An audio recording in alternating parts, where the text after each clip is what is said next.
What's up, guys? Hope you're doing well. So I know there's a lot of mindset stuff on YouTube. Now, for me, this has been super liberating, and I really believe like if you have performance anxiety, maybe you can't get a boner when you're with a hot girl, or you can't, or maybe you go to work, you got imposter syndrome for whatever your job is. I think this will really help, and I'll give you a demonstration right now. When I make videos, this is something that took me forever to learn. It's so bloody simple. I sit down and I don't plan on uploading the video. Like, I just hit play because I want to be as organic as possible.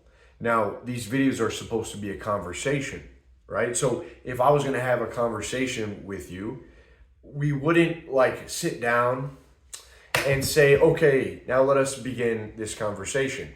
No, we wouldn't do that. We would just like naturally start riffing and talking. It would be a little awkward maybe at first, but then we get into it. And then before you know it, an hour's went by, we smoked ourselves a nice cigar and we're laughing and we left with some good ideas. That can apply to all of life.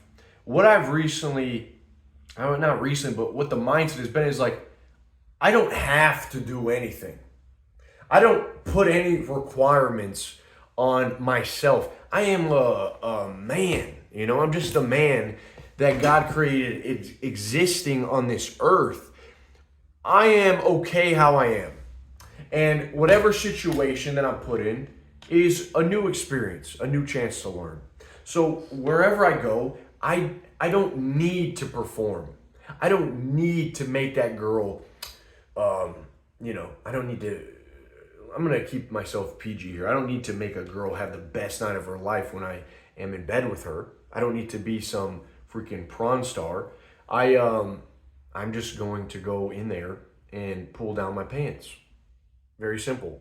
When I sit in front of this camera, I don't need to give the next viral video. I need to just hit record and start talking. And a lot of times what happens is when you sit down, that's the main thing it takes. When you show up, when you sit down without having to accomplish something, without being required and having that stress impeding you, well, you end up getting to a magical kind of flow state. Really, that's what I've noticed because I don't have all this baggage. I can be organic. I can be real. So apply that how you can. Really. Are you going to go and put all of these requirements on yourself? I have to approach that girl today. I have to sell a car today. I have to do this thing at work and blow everyone's mind. I have to give the best speech. No, I'm just going to go in there. I'm going to show up. I'm going to start talking. I'm going to sit down. I'm going to start typing. I'm going to do whatever work I need to do. I'm going to get it done. And you know what? I don't have to do anything. And when you're in there, what you start doing is you get in a rhythm. Just boom, boom. You start getting in flow. That's the amazing thing. And yeah, you're a little nervous at first, but you don't have that same burden of anxiety because this helps you be real. In a lot of our life, when we put so many expectations on ourselves, are we really being real? Or are we being egotistical? And are we being people that care too much about what other people think? If we really liked ourselves, if we had a bit of self-confidence and belief, we would think, I can go into any situation and I don't know how it's going to turn out, but I'm going to do my best. I'm going to do my best. And even if I fail, if I knock it out of the park, okay, great. I'm still living, I'm still here, and I'm grateful to be alive. I don't have all this pressure on myself. That is a hard place to be, man, because the ego is always watching for other people judging you, what other people think. I don't give a rat's ass, man. And I'm not saying I'm always like this, but it's something it's that mindset, that shift in the mindset that I'm trying to get to, is that I don't always need to perform. I don't always need it. One of the things I can tell you with jiu-jitsu is you go to a tournament and you're thinking, okay, I got to get a highlight reel. I got to get first place. I can't lose. And it's very exhausting and it gives you a lot of unneeded pressure. And I've been in a match, man, the adrenaline's spiked, the grips are failing, and you're losing a part of becoming a master at the art of jiu-jitsu is learning how to calm down. and to go with the flow, to problem solve on the fly. I've never really thought about that, but that is a huge thing you kind of learn. You learn by getting your reps in, to problem solve on the fly, to react on the fly. Jiu-jitsu is not as much a game of chess as it is, it's like more checkers, where like, I'm not planning 20 moves ahead. I'm reacting to the situation. He's giving me a reaction. I'm giving him a reaction. It's kind of you enter this flow state, but in the beginning you don't know how to, because you're just worried about like getting submitted or trying to submit someone or trying to pin them. Let it happen. Flow. Learn to let go. Be like water, my friend. Remember Bruce Lee? So there's something here where when you lose the expectations, when you stop putting all these preconceived things ahead that you must do, you're free. And it's like a bird, like a bird. You throw a bird off of a damn balcony or the Empire State Building. It's going like this. It's falling. All it has to do is spread its wings. And then what happens? It takes flight. Once a plane is up in the air, you could lose an engine, but the plane has enough glide. The wings are capable of enough glide from the air that it can just travel for like 100 miles without both engines. It can just freaking glide on the wind currents like this. That really helped me stop being afraid of flying, by the way, is knowing that. The most dangerous part's when it's taking off, and landing. But yeah, like there's so many different things you can think of, and the jiu-jitsu is one. But man, what a relief. Hallelujah, man. What a relief that you don't gotta be worried if you just stop trying to control everything and play God. You don't need to be this person that controls all of his life.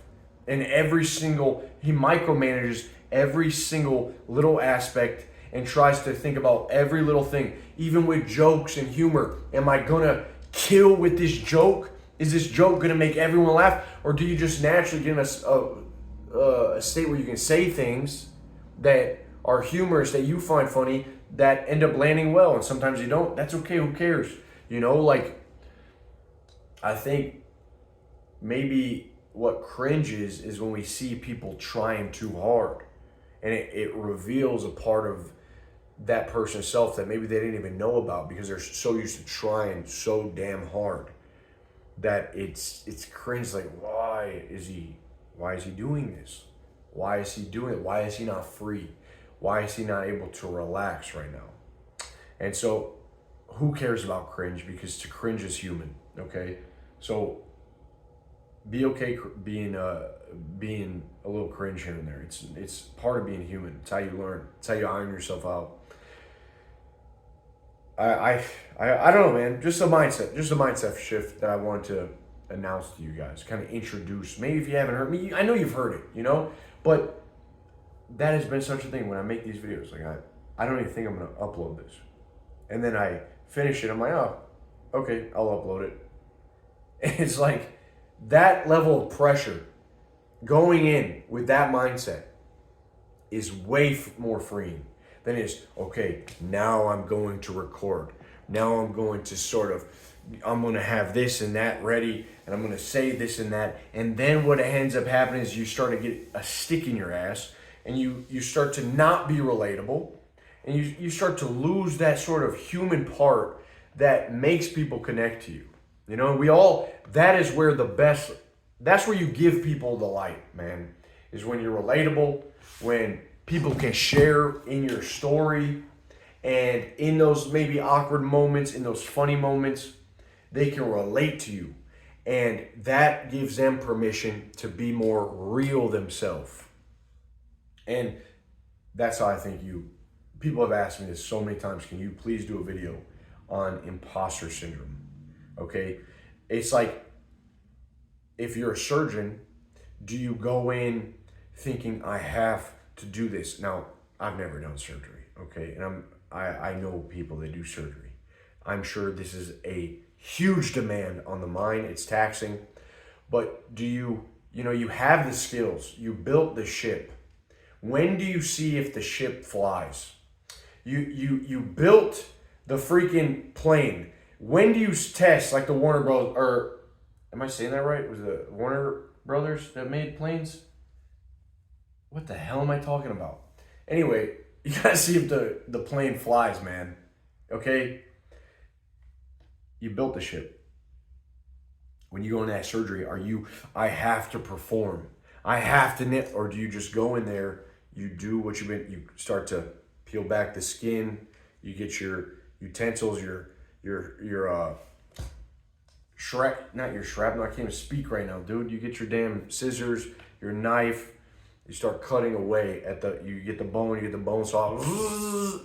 You do it, you put all the screws in, you get in back together, you suture it back up. It's like, you step by step. It's not I do my best with what I've been given, with the knowledge I have.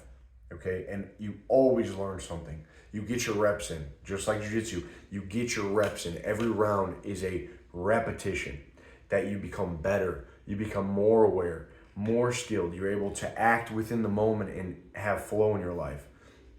You eliminate expectations. You eliminate the imposter syndrome. Just show up, just go in, be free. All right, that's it, man. Hope you guys have a great day. Keep it high, Thumos. Peace.